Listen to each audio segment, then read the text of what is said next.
Now, this build I did take from someone else, as well as that person took it from someone else, and so forth and so on. In the game, there is a lot of different builds, but there's only a certain number of them, so at a certain point, everybody's taking something from somebody. I play a lot of different builds, but the reason why I'm doing this guide is because this is my favorite build of all time. Let's start with the beginning. You go ahead and make yourself that new character that came out. Druid. When you reach your ascendancy, you turn your druid into an oracle.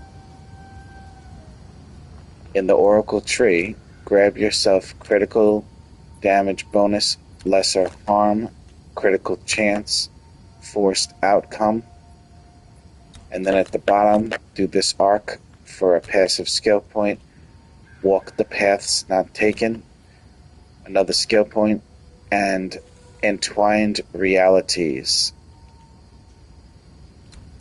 Now, coming out of your main skill bar, we're going to take the second to lowest path here for the spell and attack damage.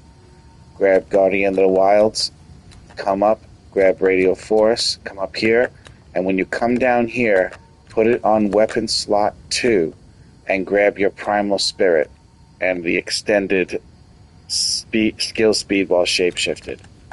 Very important, this is weapon number 2. Come back up here, start grabbing what you need in order to qualify for the gear and the gems you're using. So for me, it was strength that I needed, so grab yourself your strength, whatever you need. Come up here, grab yourself Sacred Faith Keystone. So 5% of damage prevented is recouped as energy shield per enemy power. Energy shield does not recharge. You cannot recover energy shield from regeneration. You cannot recover energy shield from armor.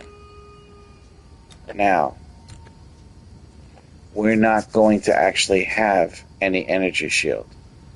Well, I'll explain that in a little bit. You gotta come up here and you're gonna grab anger management. Okay? When you go and you grab anger management,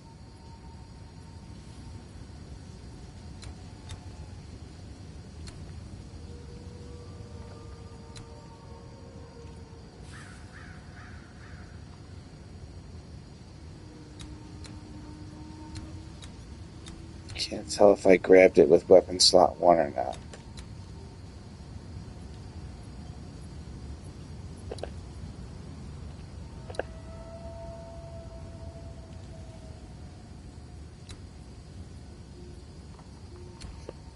So, then come up here after that, grab yourself whatever you need stat-wise.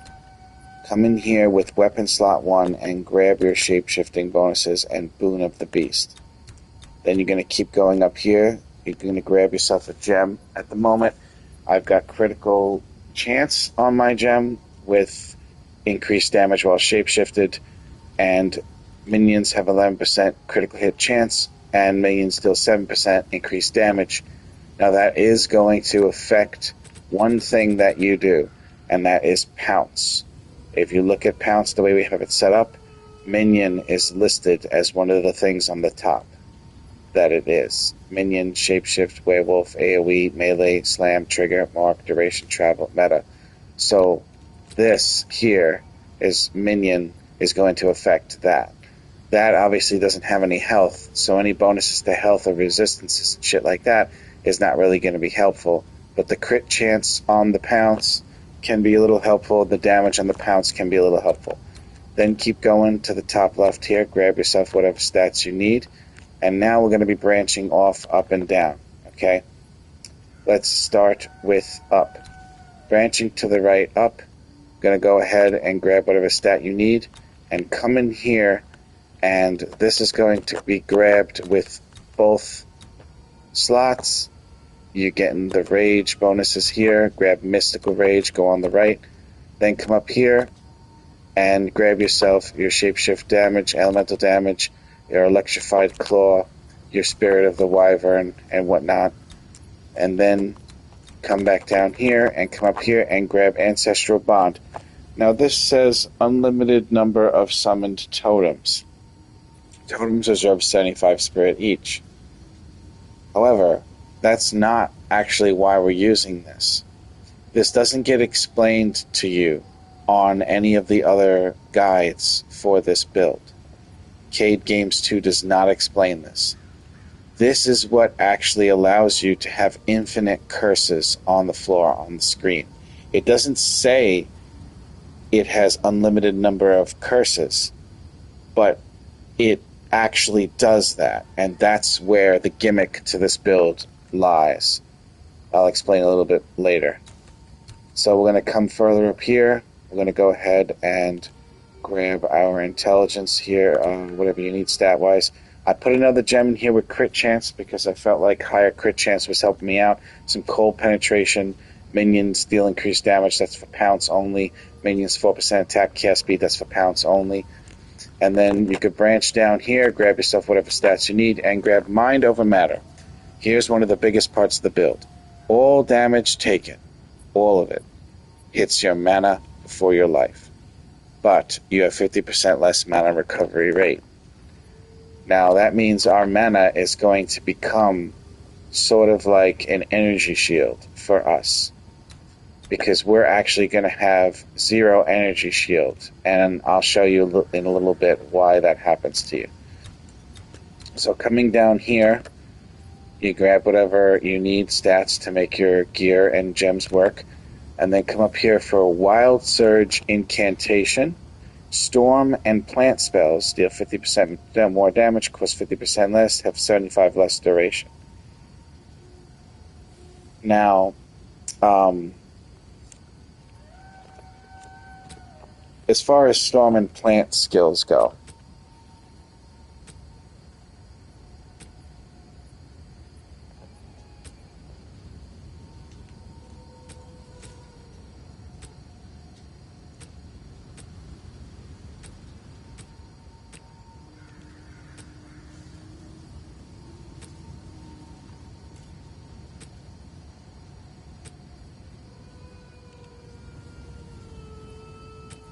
we don't appear to have any of those. This could be a point that we can remove from here.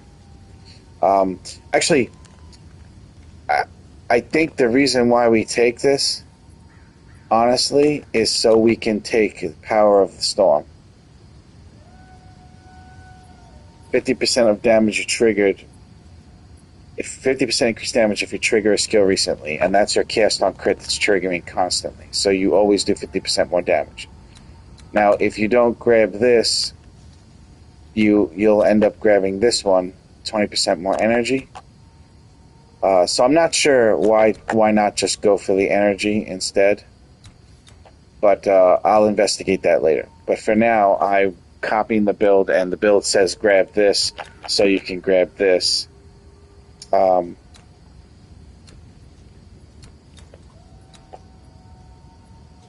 Now, coming further down here, we're going to go ahead and start putting these on weapon set 1. Okay? When you see this line here go from like yellowish to red, it becomes weapon set 1. So this is weapon set 1, and then everything after that becomes weapon set 1. I believe this is on both sets because it's not connected. It doesn't have to be weapon set 1. Come down here. This is all weapon set 1. Grab yourself whatever stats you need. Come in and grab your cast speed, your hastening barrier.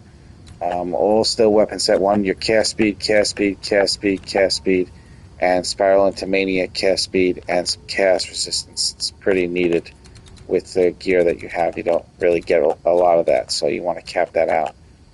Now, coming back up here and over, you grab whatever stats you need here. You're going to come up here and reduce some slowing effect on you and increase your cooldown rate. Now, before, in the build guide, they have this reducing the potency of slowing debuffs on you, and this one too. And buffs on you expire 10% slower.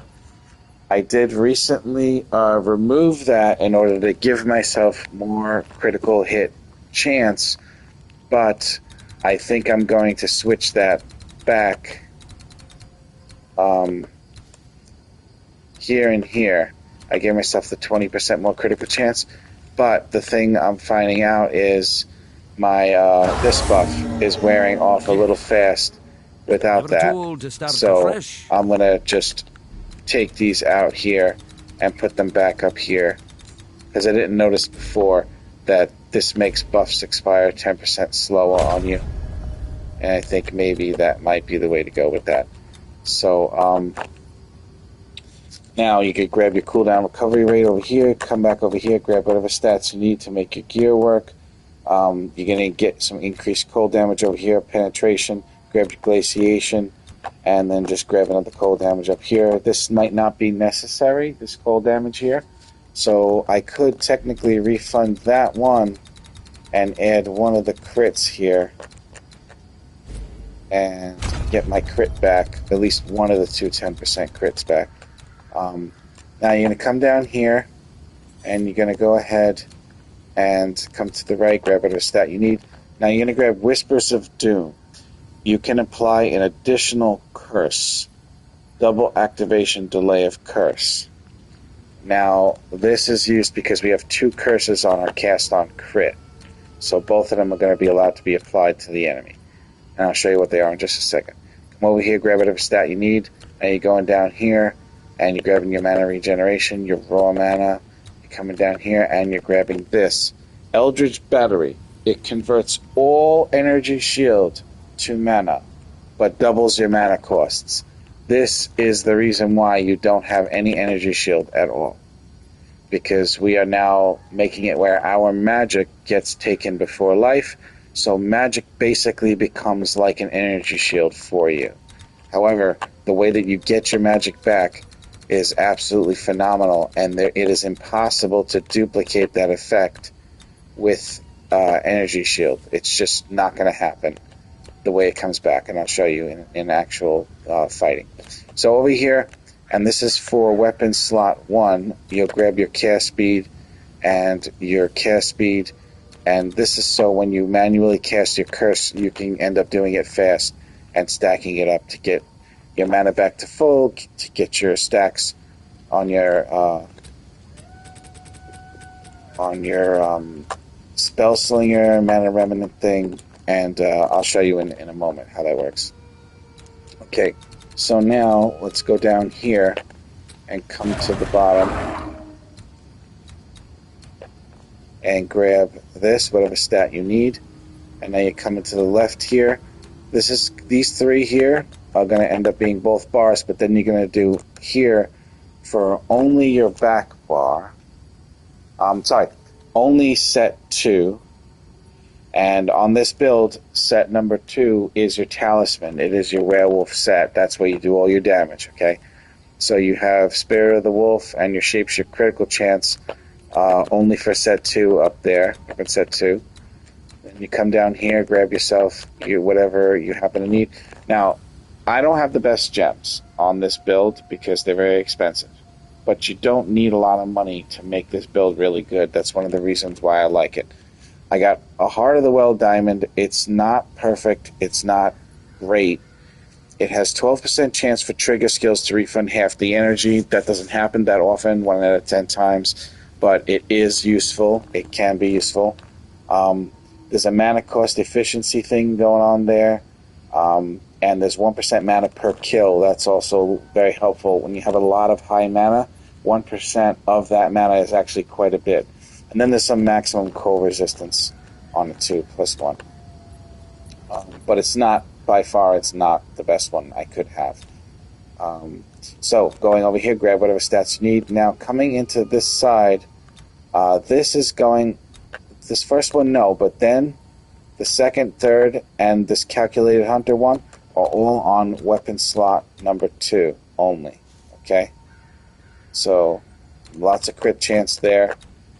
A little slower, but it doesn't matter because you're going to be fast anyway. Coming back over here, you're going to go up to the left and grab yourself Rage on hit. Grab yourself Primal Rage. And this is on weapon slot 1.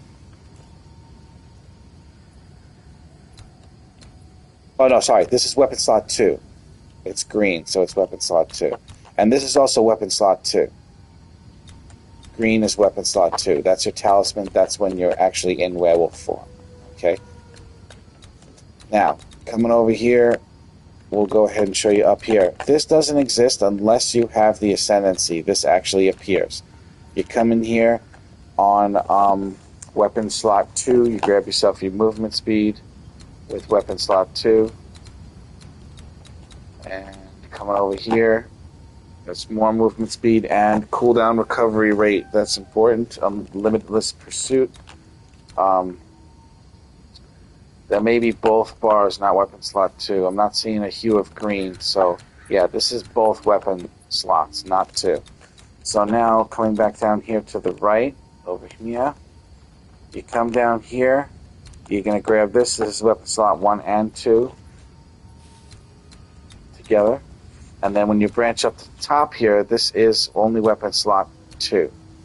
See if it's green, it's 2. And then when you come into here, this only exists over here if you have that thing from the Ascendancy. Otherwise, this is normally not here at all. And this is all for your weapon slot 2. Okay, so those are the skill points and how they're distributed. Alright? There could be a slightly better setup than what I'm using. Like I was mentioning before, to take out this and instead use this, I'm wondering if the build doesn't want 20% increased energy, perhaps. Maybe increasing the energy is only good if you're using spells on cast on crit that do damage, and we're not doing that. We're using curses, so what we want is them to come out faster. So maybe increased energy is only good when dealing with damage spells, and that's why you grab this instead. And it's not really for the bonuses because I'm not using any spells at all that get these bonuses, but maybe it's actually for just to not grab this, I suppose. I don't know. I'll have to investigate the reasoning why behind having that. All right, let's get to the skills. Now, on your front bar, you're going to have automatically given to you Spellslinger. Okay, you use a dueling wand, got Spellslinger on it. Try to get yourself a nice wand. You can get like +2 level of all skills on it. However, you don't really do most of your attacking on the wand. It's really just used for prepping before you fight the boss. That's all it is. That's one thing I like about this build is you don't need to fight enemies to prep for a boss fight. You just need to be not bothered for a moment, and you can just start spamming your curse and prepping for the fight, which is cool. It's kind of like winding yourself up. Then you go in, do your howl, and you cast your Spellslinger at the 12 stack and start the boss fight. Make sure the boss is active by the time it spits Ember Fuselage, and you make the boss take a great amount more damage from that. I'll show you in action how that works. Ember Fuselage is also in here. It's on my Spellslinger. So the first thing is Ember Fuselage. Make sure you quality everything up. You can't quality your Spellslinger because it comes from the weapon, but the Ember Fuselage, before you lodge it in here, make sure you go ahead and quality that to 20%. And in case you're a little bit new at the game and you don't know how to do that, to increase quality on items, you need to use these things here called Gem Cutter Prisms. Now, if you want to buy any of these things in the game that you need for shit that you have, you talk to Ange here, and you go to Currency Exchange, and you just tell her, hey, I want Gem Cutter Prisms, and then you tell her what you're willing to pay for it, and you could just pick something that you own, like, oh, I have Regal Orbs, but if it says no stock, it means nobody's doing that trade. You could say, oh, I have Exalted Orbs, and as you see, the market changes every couple of seconds to the current market. So for one gem cutter prism, they want 17 Exalted Orbs. But if you were willing to drop a Divines, let's say you only want to spend one Divine, you can get 7 of those for one Divine instead. I would do it through the other method, because Divines are actually worth more than this is telling you. I'll give an example. If I wanted to buy a Divine and wanted to buy it with Exalted Orbs, it's 270 Exalted Orbs for one Divine. So that that's a little off. You know what I mean? But you'll learn all that as you're playing the game later. Now, you get your Spell Slinger set up with Ember Fuselage. Grab as high level as your intelligence will let you get, and quality that up. You're going to add Potent Exposure, support gem, Blind 2, support gem, and Cold Exposure, support gem. Now, this you don't touch, because this is just here simply because it's on the Spell Slinger there. It won't let you do anything to it. Now, Shred is an ability that is kind of like a punch or a swing of your weapon. Only when your talisman is activated in werewolf form, out of the 3, which is bear, werewolf, and wyvern, it will be called Shred. If you change the talisman over to wyvern or bear, the name of this will change. This ability will change. So you can have your talisman activated on werewolf. It will create Shred for you. When you reach level 90, it will give you 5 gem slots. On Shred, we have Rapid Attacks 2, Crescendo 2, Volcanic Eruption, Close Combat 2, and Rage 3. One of the things I don't see happen is Volcanic Eruption.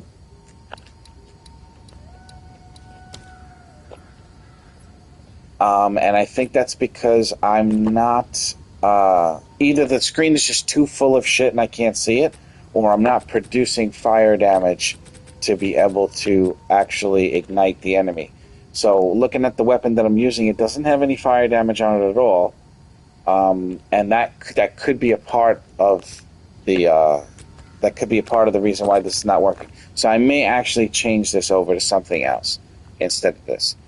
But for the build, for what they have listed, Rapid Attacks 2, Crescendo 2, Volcanic Eruption, Close Combat 2, and Rage 3. We have Lunar Blessing as our next ability. Quality that up. Make sure you grab the highest level you can that you can afford. Right now, 19's all I got. I can't afford 20s, but when I find them, I'm going to use them. We got Prolonged Duration 2, Elemental Armaments 2, Magnified Area 2, Rising Tempest, and Cooldown Recovery 2. Next, we have Lunar Assault. This is how you freeze and everything ends up bursting from your Herald of Ice. This is a lot stronger than it seems when you're using it, okay? When you run up to enemies and you swipe them, normal enemies get absolutely obliterated, and this chains from one to the next to the next to the next. So if you use this, it drains a little bit of magic, but it absolutely fucking destroys all the enemies. It's ridiculous. Shred will drain no magic from you when you use it. You can use this infinitely. It costs no resources to use. So Lunar Assault's going to have Batir's Vengeance. Okay? What this is a special, unique support gem that you can get through the currency exchange, Woman Ange, or you could find it. You can find a lot of these in temples now, because they have rooms that will drop like one of these guaranteed, but there's a buttload of these in the game, so the chance of you getting the one you need is pretty low, and some of them are more rare than others, and some of them are worth a lot, like 250, 350 divines. This one's not that expensive, but what this one does is, when you freeze a target with supported skills, For each 1 rage you have, you and your allies and your presence gain 1% damage as cold damage for 20 seconds. So this turns everything you do into cold damage. And the more rage you have, the more cold damage you get.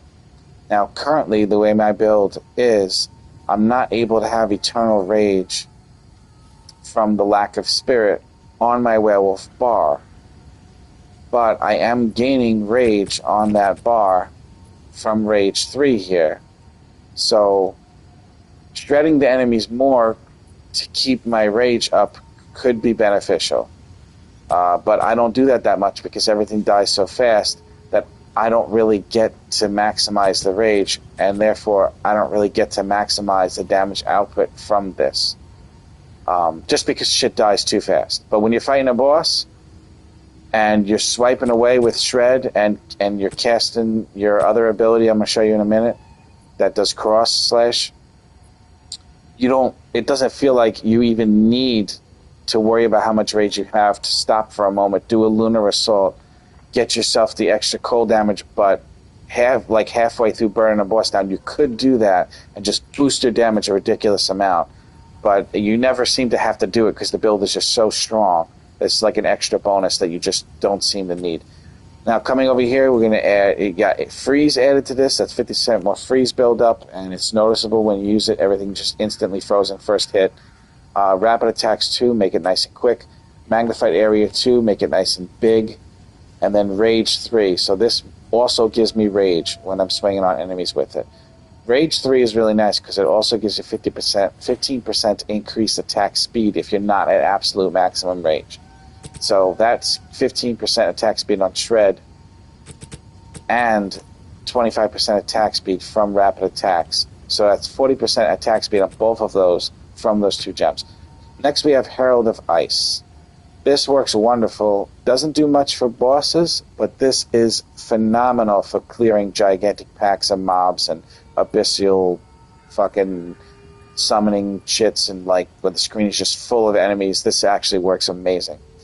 What happens is when you kill an enemy with Frost ability, when you shatter them, and it causes an icy explosion that deals attack damage to all enemies around it, and it can chain, so it could shatter from one to the next to the next to the next to the next. So as soon as you lunar assault, you shatter the enemy instantly if it's a regular enemy, and then that goes into like a chain of bursts, and you can see it just go across the screen, and they all fucking die instantly. It's really amazing. Only strong enemies aren't getting obliterated by this instantly. So in Herald of Ice, we want Magnified Area 2 to make the explosion bigger, the shatter bigger. Elemental Focus, we're not worried about elemental elements being caused by it, so this is just straight up increased damage on the burst, 25%. Elemental Elements 2, another 25%, that's a total of 50% increased damage. We got Cold Mastery, +1 to the skill level of this gem. And then we have Clarity 2. I'm using this for mana regeneration rate, although you're getting your magic back in a different way. I'll explain in a moment. I just happen to have this in because I happen to have the extra spirit to have in there. I'm not sure I really do need it, but I feel like it does help. Your mana is now your life, and having 50% more mana regen seems to be very helpful. It's always active as long as this is on, and this is always on. Your next ability is your Cast on Crit. Now, normal Cast on Crits builds that you're going to see out there, they're casting a spell that does damage, but with this build, you're not doing that. You're casting 2 curses. Remember in the passive tree when you're allowed to apply 2 curses to an enemy at once? Elemental Weakness is one of the curses to make them take more damage from your Frost ability damages. And then Enfeeble is the other one. What Enfeeble does is it makes the targets deal 30% less damage. This doesn't sound like that big of a deal, but believe me, it is. 30% less damage attacking you is basically you taking 30% less damage from the enemy. And that's a big, big deal when your character is not stacking damage reductions to armor and getting a ridiculous high amount of evasion like this character's not getting. So Enfeeble absolutely necessary, elemental weakness necessary. And then these middle gems here, we have Spell Cascade. That makes sure that 3 of them are cast at once. And then we have Ritualistic Curse. So this makes them bigger.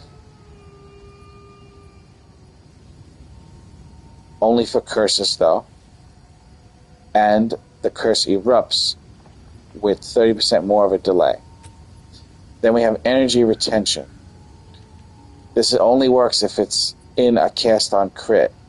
And the skills triggered by supported cast on crit gem have 35% chance to refund half the energy cost. So 1/3 of the time, you get the energy back, which allows you to have this happen more often, which is great. The more often these curses get casted, the more magic that you get back.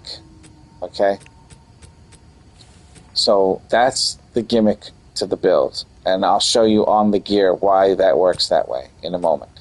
The next thing we have is Mana Remnants. Now this is not something that you cast or push or anything like that. What this does is it's something that restores magic. When active, enemies you kill affected by any ailments have a chance to spawn a Mana Remnant, and critically hitting a target with elemental ailment spawns a Mana Remnant as well, even if they don't die. Every few seconds, picking up a Mana Remnant gives you mana, which can overflow maximum mana. Now, I don't see this happening. I don't see it. Because this build makes it where you can't see anything on the screen. It's absolutely game-breaking the way it works. So I don't ever actually see this happening. Okay? And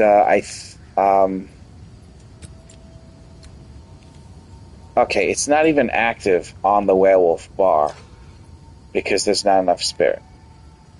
It's like, I don't have Eternal Rage active. You can't have Spell Slinger on the werewolf bar because that's coming from the wand.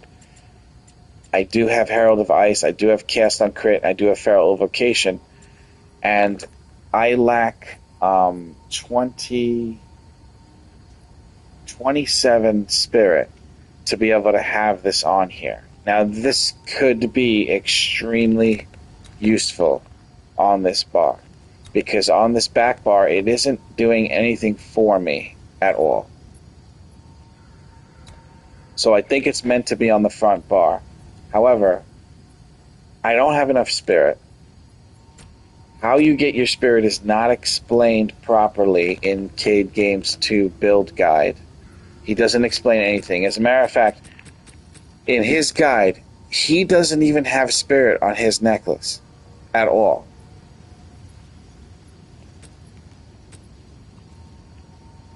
I even have the chest piece where every socket filled gives you 15 spirit.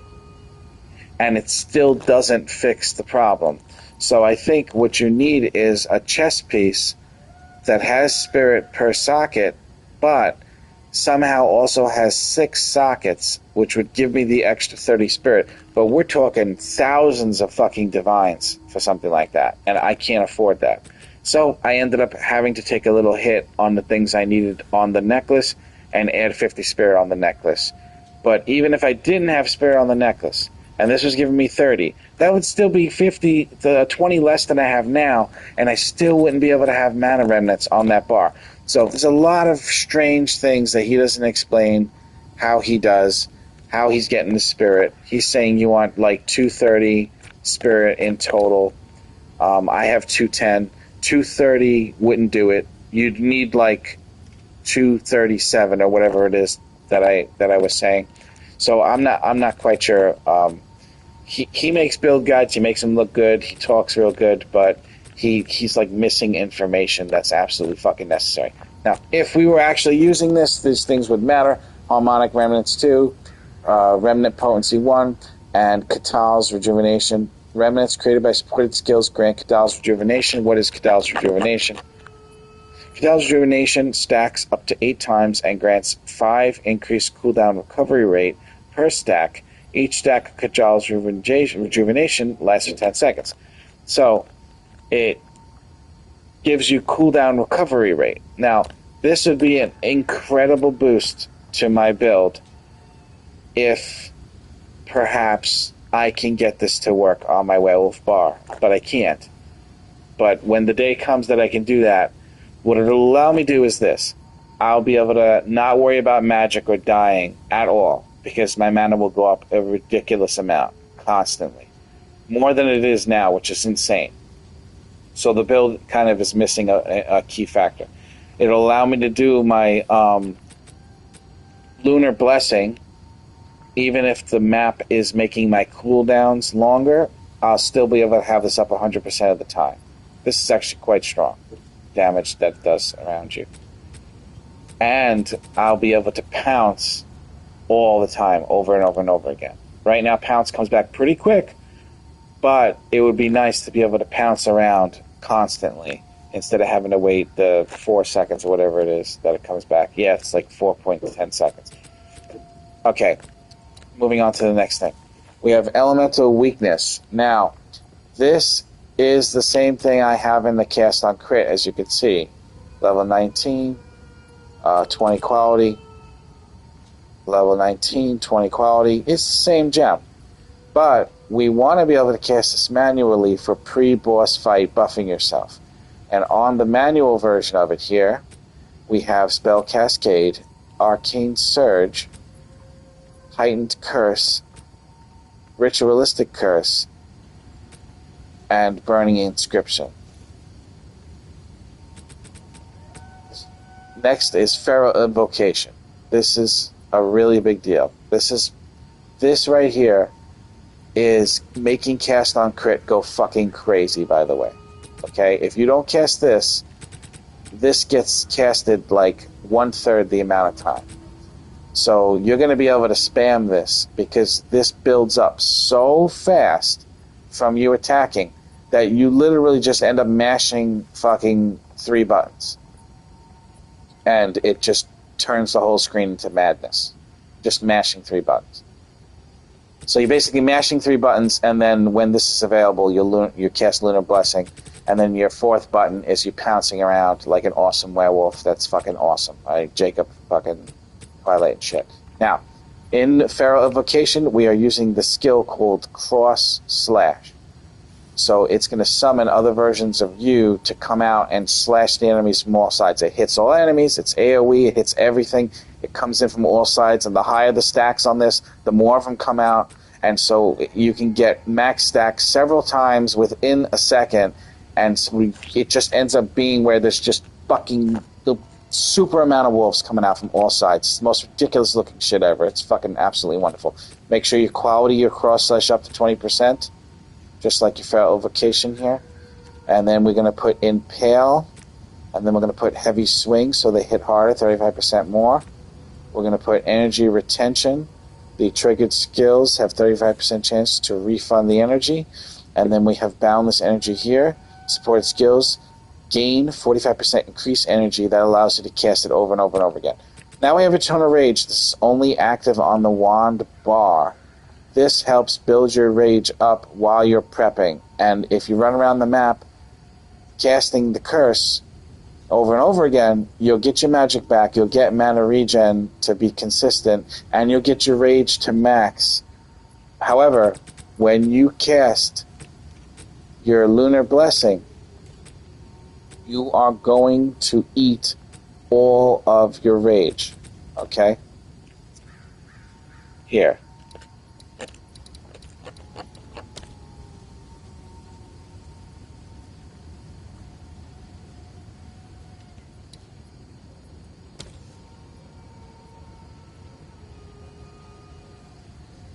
Okay, see how it says buff duration is 5 seconds plus 0.2 seconds per rage spent? When you cast this ability, it's going to eat all the rage you got from spamming Elemental Weakness and being on the bar that has active Eternal Rage. So your Eternal Rage will go to max, and then when you hit this, you'll lose all the rage. However, your Lunar Blessing will have more time on it and last longer, which helps when you're doing maps where you have your cooldown extended on your abilities and you don't seem to be able to get this to be 100% uptime, your Lunar Blessing. that does help with that extra duration. Your last ability here is Pounce. Pounce does count as a minion skill the way that it's set up here. Okay? It is listed as a minion skill. So anything that you're doing to minion should be done to Pounce as well. In Pounce, we have Freezing Mark. What this does is it makes them more susceptible to being frozen. So if you pounce on something and then you slash it with Lunar Assault, we're talking guaranteed freezing. And it works amazing on bosses, too, to get them to stand there and just let you fucking wail on them and summon all the shit together. It's just ridiculous. Cold Exposure.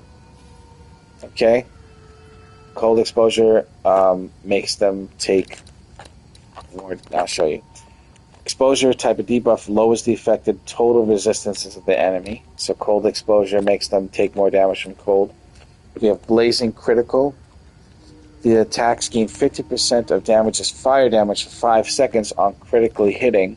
So if you pounce and you hit the enemy and it crits, which is more than 1 out of 3 times, it's going to do that. I'll show you here. Pounce is critical chance is 33.93%. So 1 out of 3 chance that you're actually going to add fire damage to your attacks, and that is going to actually get that's what's getting your where is it? There was something up here that you needed to do fire damage in order to do. So Pounce it's a part of it, you know what I mean? Pouncing on the enemies. It's not something you want to not do. It definitely adds to the whole circular motion of everything working together on the build. So Blazing Critical, and then the final move is Marked for Death 2. Enemies marked have their armor broken equal to 15% of physical damage taken. You are doing physical, especially when you're shredding the shit out of them. You're also doing fire after the pounce, and you're also doing cold, and all of it working together. Now, the gear. The helmet, we're using Crown of Eyes. Okay? There's not a ridiculously large amount of variations with them, but there is everything in this game has something that's worth thousands of divines or mirrors and shit.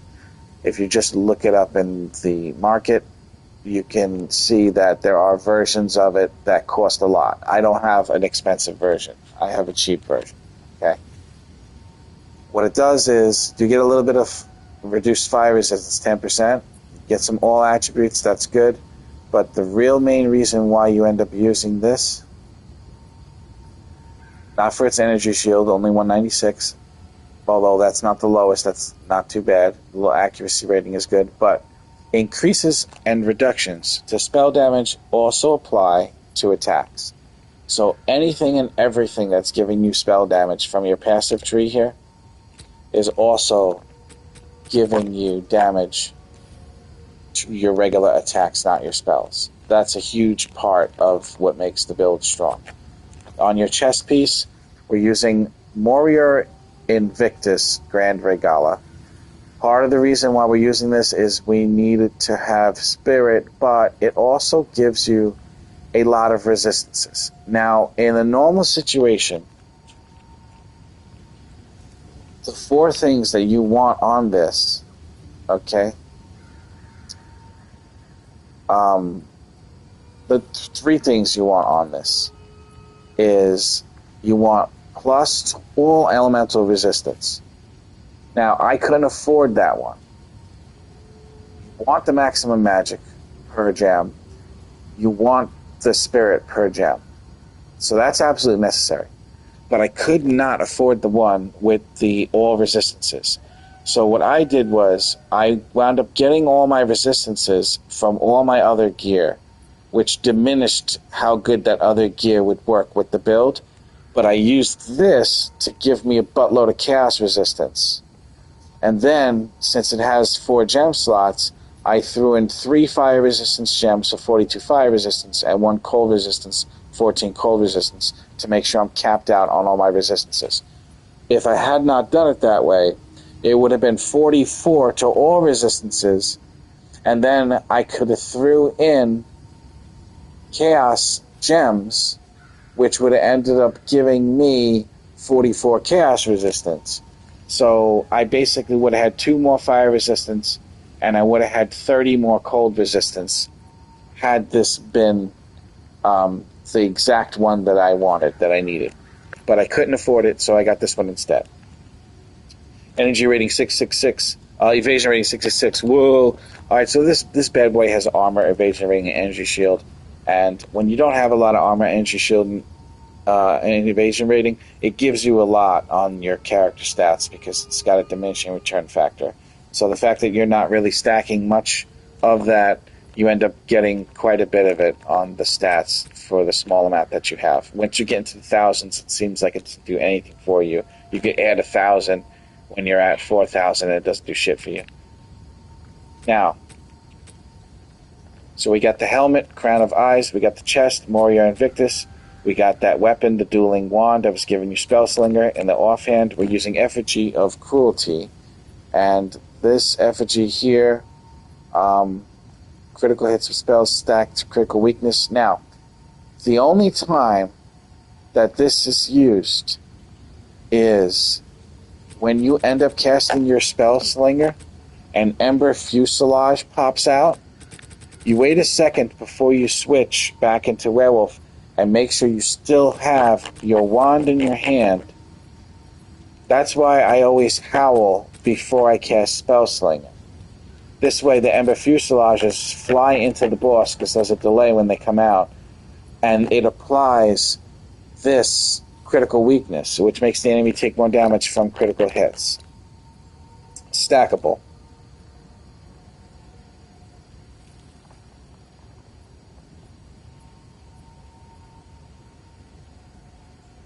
Yeah, so this gives you crit chance against the enemy when you hit them with Ember Fuselage. It's only something you do when you build up before you fight the boss, but it gives you like high crit chance on the boss. It helps. It's all so much at one time. It's really hard to kind of like grasp how it's all being calculated into the game, but that's one of the amazing things about the game is the fucking calculations of everything.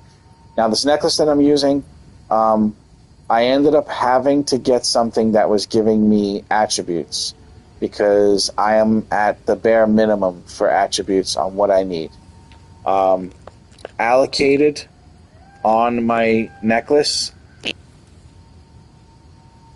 I have the passive Energize. 25% chance for triggered skills to refund half the energy. Then I've got the spirit that I needed, I was telling you about. I have 173 max magic. Now, instead of that spirit there, or even the cold lightning resistance, perhaps you didn't need all that. One of the things missing from this necklace is percentage increase to magic, to max magic. That in combination with the number increase to max mana, mana, not magic, it makes you have much more survivability and whatnot.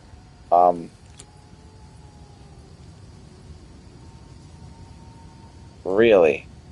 We're going to take a tiny, tiny break here because this guy wants to buy something that I have for 40 divine.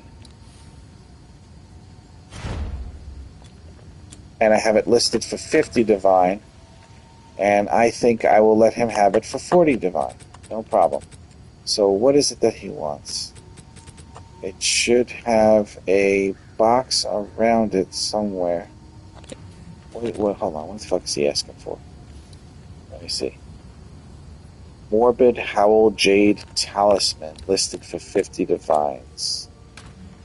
The Talisman. Morbid Howl Jade Talisman. Where is it? Where is it? Where is it? I know I spent a lot of money on it. That's why I...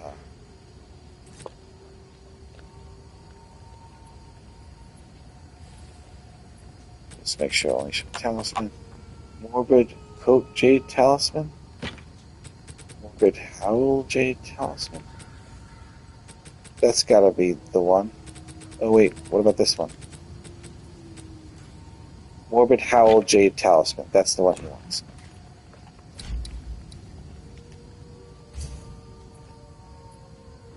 So he wants to give me 40 divines instead of 50 divines for the Morbid Howl Jade Talisman. Let's make sure he knows that's the one he wants. Morbid Howl Jade Talisman. Okay. So at least I got 40 divines back for that. Life would be easier if I actually had a fucking real vendor thingamajigger, but I didn't buy one yet. And then he wouldn't even have to talk to me. He could just go buy it. However, he would still have to ask me for a discount like he did. I'll just say thank you, have fun. And we'll get right back to the build. Sorry for that. Alright, so on the necklace, I'm grabbing what I can in order to meet my requirements. I needed the dexterity, plus the all attributes into that dexterity as well. I needed the cold resistance, I needed the lightning resistance. There was no way I was being capped without it. So I had to do it.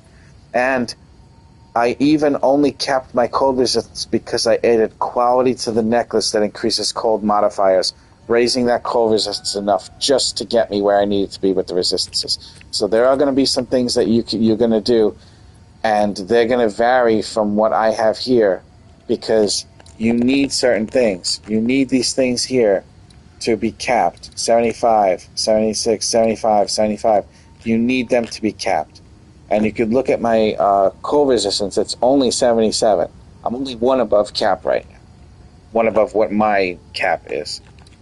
So, looking at the rings, we've got, again, in order to combat resistance issues and get myself more speed from not using this for resistance, this wonderful belt that increases the socket by 85%, what the socket does, I was able to use attack speed in it instead by switching to a ring that gave me elemental resistances. So, both these rings are prismatic. Had to do it, I had no choice. The rings have maximum magic, and they have increased maximum magic by percentage. One of the rings must have physical attack damage as mana, leech. At least one of the two rings. Everything else besides the max mana and the percent max mana, you can get on there as you need. Resistances, stats, whatever it is you need. This one, intelligence on it, I needed that intelligence. This one just happened to have life. Didn't even need it. Just happened to have it. Needed the fire, needed the chaos, needed the cold. Everything that I have on my equipment is exactly where it needed to be in order to get the character where it needed to be.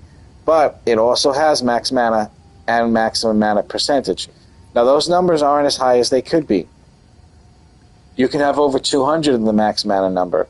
And you could have like 6%, I think. It goes to 6% on maximum mana percentage. So ideally, I would have 6% on both of these, and I'd have over 200 on the maximum mana on both of these, and that would dramatically increase my survivability. But rather than that, I wanted to cap my resistances. So you got to do what you got to do in order to make sure the character is where it needs to be with the resistance and stuff like that. Okay. The gloves, we're using At-Zeri Acuity molded mitts. Now, these mitts are special because leech from critical hits is instant. That's all leech is instant. So this here that's giving you physical damage as magic leeched, that now isn't like a potion where you press it and you gotta wait for it to build up. This just happens instantaneously. So that's a big deal. You need that in order to make this build work so you don't end up dying because you're not getting your magic, aka your energy shield, back instantly. Also, these gloves have a really good increase to critical hit chance, 49%. And that 20 intelligence, I'm just hitting my mark with how much intelligence I need with that. Or at least I think I am. It looks like I'm kind of high, but maybe something changed. I might be able to drop that into another thing. So now we have let's do with the boots. Okay, so for the boots, I do have the movement speed, 35% when you're at the end of the game is a good amount to have on it. We want a lot of energy shield, as much as you can get on the boots. And then any resistances that need to be capped, cap them. Stun threshold, that's actually pretty good to have. Just getting stunned is one of the things that can get you messed up in this game.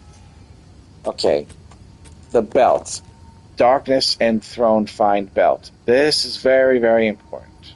Okay? You need the belt to say, this item gains bonuses from socketed items as though it was gloves. That is very important. It must say gloves. Okay? You grab yourself a belt like this. Try to grab one with increased effective socketed items as high as you can. Mine's 85. Goes from 50 to 100%. So I'm a little bit more than half as good as it can be. But again, they do get expensive. They're up there. They become thousands of divines when one has 100% increased effective socketed gems. Also, it can have 1 to 3 charm slots. You want at least 2 because you get 1 automatically through questing rewards, and then you end up having 3. So that being 3 is not necessary; only has to be 2. And the actual gems I have in here, now I was able to put 8% attack speed, but that 8% attack speed really turned into 14 because of the 85% increase effect socketed items. And the other gem is the key to the survivability of this build. This is why you can do the most amazing shit and not die, okay? It is called the Quipolates Thesis. It only works the way it works for gloves. It can only go in gloves. But this belt acts like a pair of gloves when having to do with sockets. Each runic inscription from your curse skills causes you to regenerate mana per second equal to 10% of that skill's mana cost. Increasing the cost of the curses actually helps you get your magic back, aka energy shield life, okay? So that's why if there's any increase to costs that we have purchased in the passive tree, that actually helps you stay alive. Okay, this is a huge factor in the build. You'll see when I'm talking about how you get your magic back. And now the weapon. One of the most important things. I have experimented around with many different versions of a weapon. I have had one where the physical damage on the weapon here, see 247, 419, was like 400 to 700 something. Okay? And it seemed like that weapon is better. But I switched it out for this one. You want to make sure it has percent of damage as extra physical damage. This is important for the build. Okay? I switched it for this one specifically because it had higher crit chance. My other one only had 5% crit chance. This one has 13. That's the biggest deal for critting. Your weapon's crit chance is the base foundation of every bonus you add to crit chance. So all of these little bonuses in these passives, 10%, that's 10% of 13%. That's how that works. So whatever your weapon's crit chance is, any bonuses to crit chance are bigger than they would be if it was lower. So I significantly have a higher amount crit chance using the setup with this weapon at 13% crit. Okay? The guy that shows the build, his character, he's got crit damage, not crit chance listed. Also, he doesn't have one that's insanely fast. I have one that's 1.74 attacks per second, 24% increased attack speed, and definitely plus 5 levels to all attack skills is absolutely mandatory. So I love how fast this attacks. It has 3 gem slots. 2 of them are increasing the physical damage on it because that's not that high, so I wanted that boosted up. But I changed one of them over to this gem that gives you 50% increased attack damage against rare unique enemies. That's going to end up being stronger when you're fighting bosses, which is where you actually need your power. Rare and unique enemies are all the time, and you don't want them being a problem sticking around and trying to burn you down and kill you and shit like that. So I ended up thinking that was better. As far as my gems, I'm really just using one here. If I get stunned, it unstuns me. I got another one here. If I get stunned, it unstuns me. Stun ends up getting me killed a lot, so I'm using two of these. And one of them, if I get stunned, I defend with 200% of my armor value. My armor right now is 22% reduction, so it'll go to like 30% damage reduction when that procs. And then I have something that takes me out of being frozen. You're killing things so fast, also, by the way, that these are coming back to you really quickly. But passively, gaining charges per second helps when you're in between and you're not fighting anything at the moment. It kind of helps you get it back. As far as potions go, I use the one that 22% recovery is applied instantly. Make sure you quality your potion up. And then I like having more charges. So reduce charges per use or increase quantity of charges. Increased charges is the way to go. This one has even more. It has 11 times I can press it. Mana is life. So you want 27% of this recovery applied instantly. So both of these are going to save you now.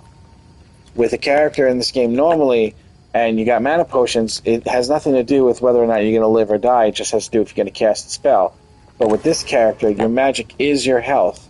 So you effectively have 21 potions to stop yourself from dying, where pushing it gives you an instant amount of mana or life, which becomes extremely useful. It's so useful that when I'm on my back bar, I had to put the mana potion on the same button here.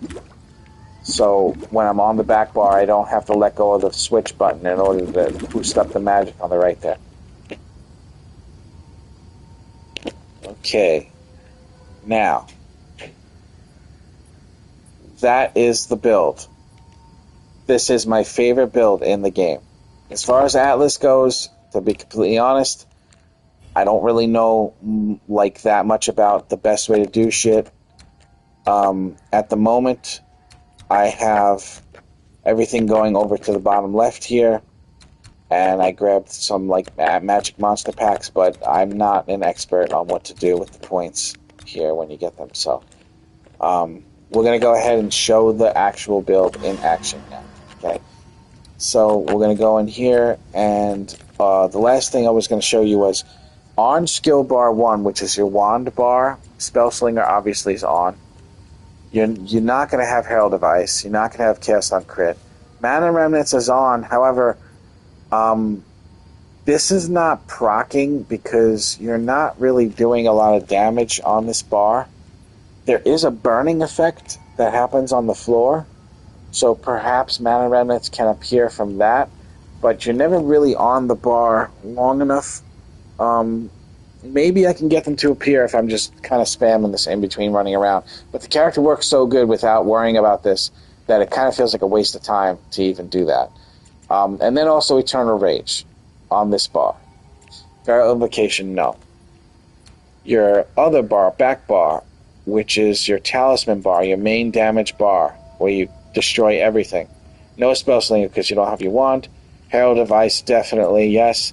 Cast on Crit, definitely yes. Mana Remnants, no. Don't have enough spirit for it anyway. Feral Invocation, absolutely 100% necessary. And then you have Eternal Rage. Can't apply it here. Costs 100 spirit. Don't know where I would ever get that much spirit to be able to have this on as well. So, these two, only on the other bar. And Spellslinger. So, active on the Talisman bar, Herald of Ice, Cast on Crit, Feral Invocation. Very important.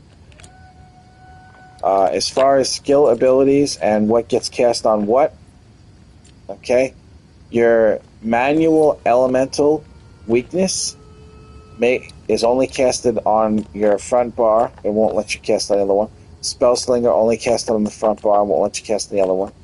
And Lunar Busting only on that bar. So you can't really fuck this up, because all of your abilities, they won't work on the other bar. So this whole thing where you could pick which ones you cast, you don't need to worry about that. The game automatically sets that for you the way this is set up, which is good, because that could be a little confusing. Okay, so now, how I start my fighting in the map, because I'm not going to be able to talk while I'm destroying shit the same way, is I always run into the map. The first thing I do is I howl. Okay? And then, as soon as I see an enemy pop up on my screen, I pounce on it, I swipe it like that, and then I just start going like this while spamming R2. And that does the cross slashes over and over and over again. And then as I move from pack to pack, I'm going like this. This will also jump to a target as well. But I'm pouncing as often as I can into the pack as well. And so I'm basically pressing L1, pressing square to jump in, pressing this when it's available, triangle, hitting R1, back and forth between L1 and R1, and then pressing R2 basically all the fucking time whenever it's available. So it's kind of like I'm mashing L1, R1, hitting square, hitting triangle, hitting R2, all fucking randomly and just mashing it. Like I'm playing a fighting game, it feels like, and I don't know what I'm doing, I'm just mashing shit. Because if you don't mash it like that, you're not casting it as often as you can, and it's not being as effective if it's not being cast that often. So I'm going to grab this one, okay? And this is a pretty tough one. It's a T15 map. It's completely juiced. I corrupted it. I tried to make a T16. It didn't work, but we're going to use it anyway. So we're going to run in here and go ahead and show the build off. I'm just going to spill some coffee on my shirt while I try to drink, because I don't know how to drink shit. Alright, and here we go.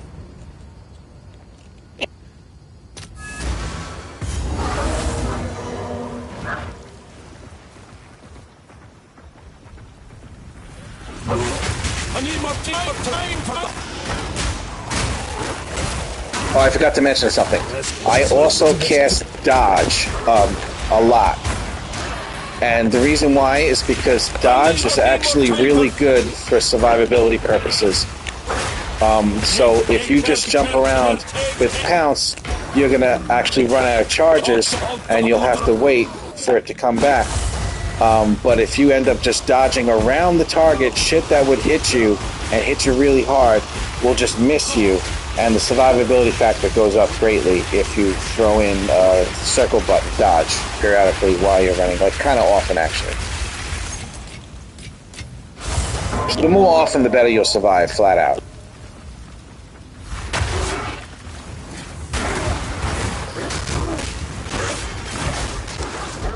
I'm not ready yet.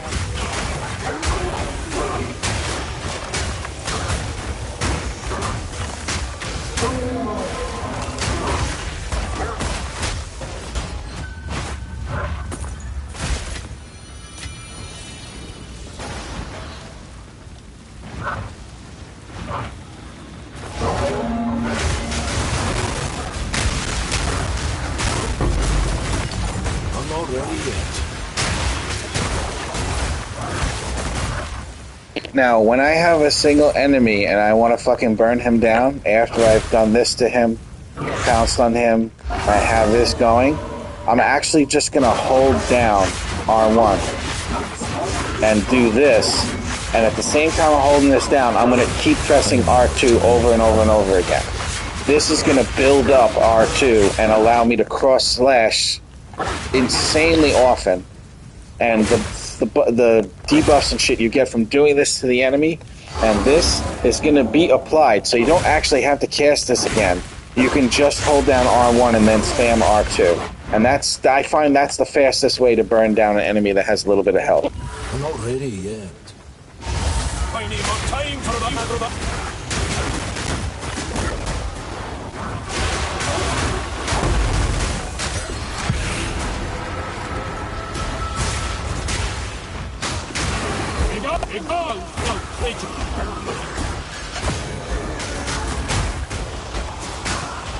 I'm not ready yet.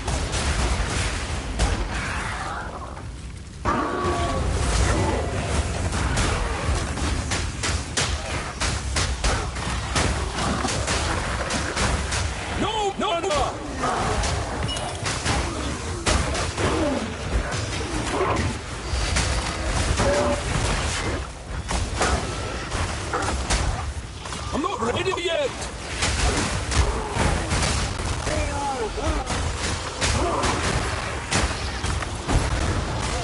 I need time on time.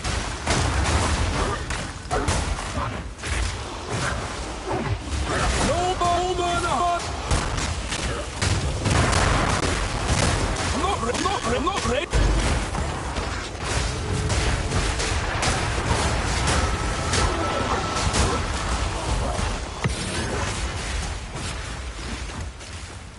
Okay, this is a little bit of a sticky situation. I'll tell you why. The enemy over there has the blue circle. The blue circle drains your magic insanely fucking fast. This is one of the enemies that you have to actually worry about. If your mana gets drained insanely fast, you're only relying on your health to survive. And this character takes a lot of damage. So if I don't have my 4,000 plus life between the mana and the life together, and I only have 1,500 life, I can get one shot very easily. So to combat this situation where the enemy is going to drain my magic really fast, before you go in to fight him, you want to start throwing this down. Okay? Start throwing this down, and then we're going to howl, and then we're going to cast Spellslinger, and then we're going to jump in and fuck him up. You ready? Howl, Spellslinger, jump in, fuck him up.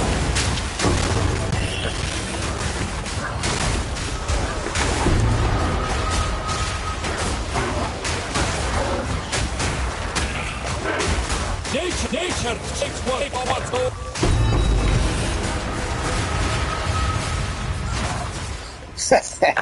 Okay, you see what I'm talking about.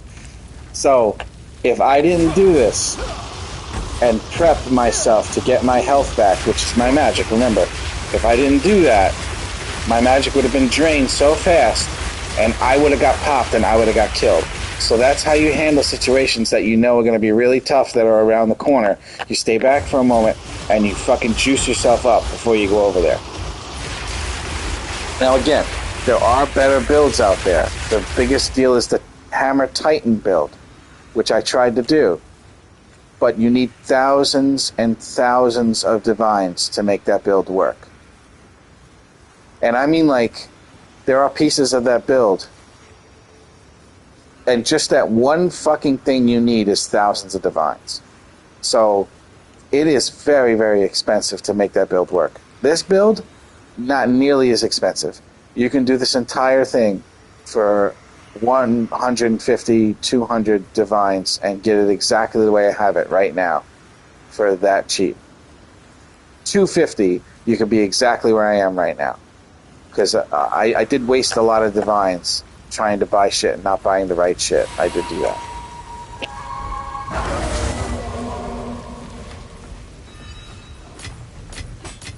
Could be worse.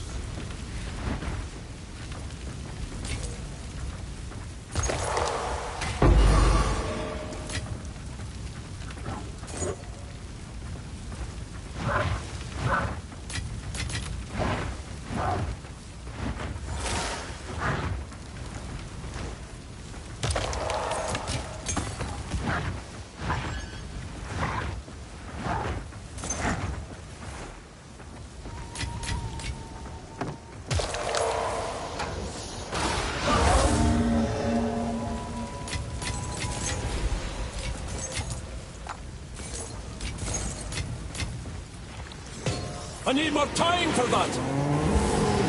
I'm not ready yet. No, man. I need my time for that.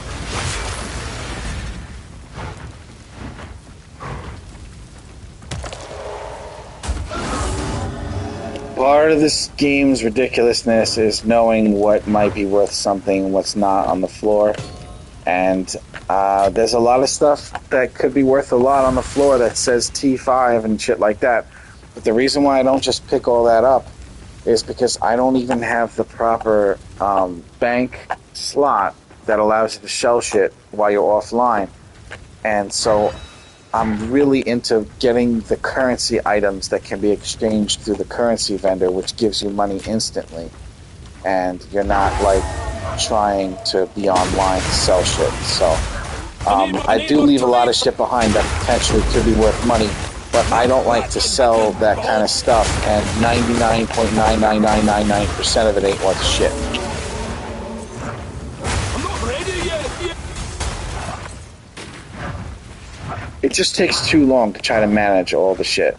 Well, especially when you're looking for fucking mirrors. You don't want to be wasting fucking time like that, you know?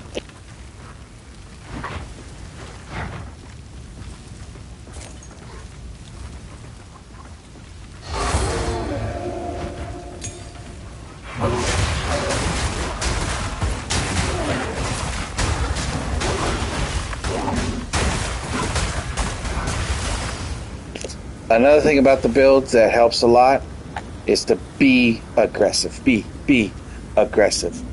You don't want enemies just fucking shooting at you and attacking you. You want to fucking pounce on those motherfuckers. I need more time.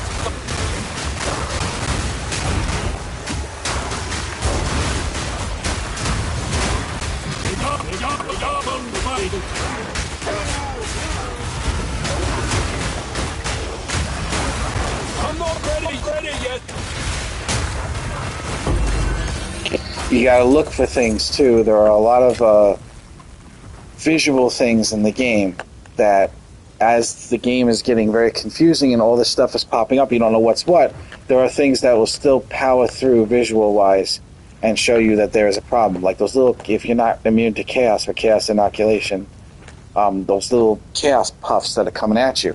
If you're standing still and you're just attacking like this, and you let 5, 6 of those fuckers come over and they all start popping on you, you're still going to die unless you have the most ridiculous fucking gear in this game. So, as they're coming towards you, make sure you're like jumping through them and making them pop but not on you with your dodge, or even pouncing out of the way of them. A lot of that becomes like kind of subliminal in your head while you're playing the game, like you recognize, but then sometimes I still don't see shit because it's just too much going on. I can't see what's happening, especially if I'm dealing with a boss and I'm not familiar with the one-shot mechanic that's going to happen, or like the 2-second burn down mechanic where I have to hide behind something because all these fucking curses on the screen, and I never fought that boss in maps before, so I don't really see what the thing is I'm supposed to hide behind. That can get you killed yet. Too, something like that. Down, beast.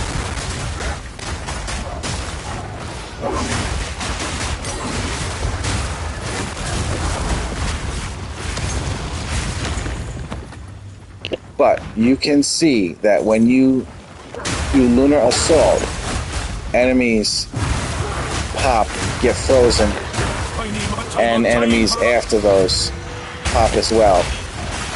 This map is a little tough. They have all like 40-something% resistances, but if they didn't, they would fucking all die. One hit from this, they would all just pop, the regular enemies. But this map actually, they're actually strong, stronger than normal.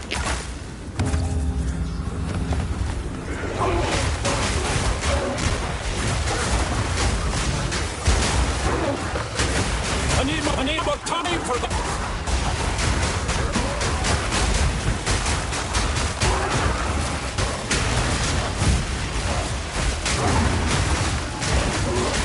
I'm not ready yet.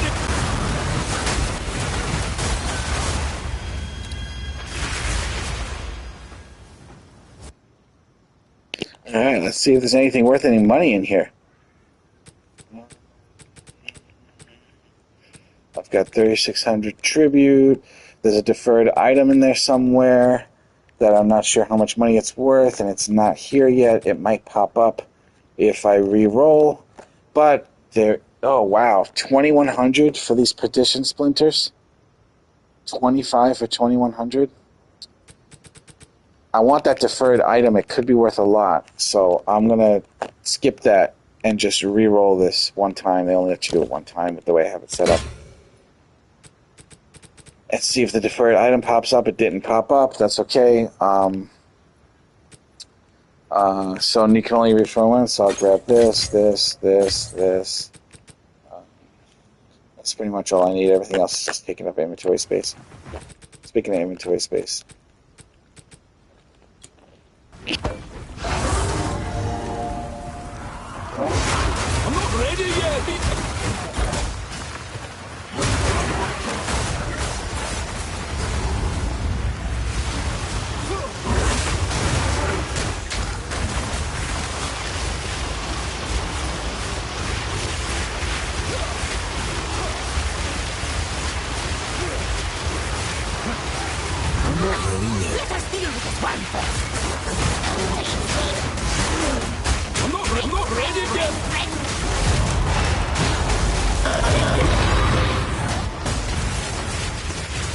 Okay, so you saw how I prepped up like this. Make sure I have mana regen.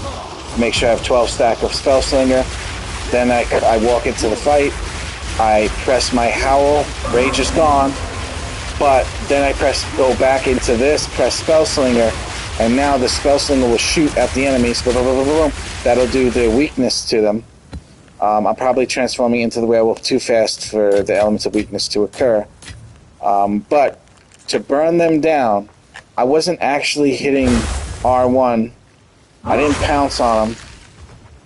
Okay? I actually only held R1 and just hit R2. Because if I tried to do anything else, I run the risk of actually getting myself killed, so I'm just doing what I know is going to kill them as quick as possible. However, throwing in one of these and then going back to this would be helpful, and doing a pounce and going back to this would be helpful, because they would die even faster. So if I would have pounced, then did one of those, and then did that, they would have died way, way quicker than they did. I was just scared the way I was playing, so I didn't do it the right way.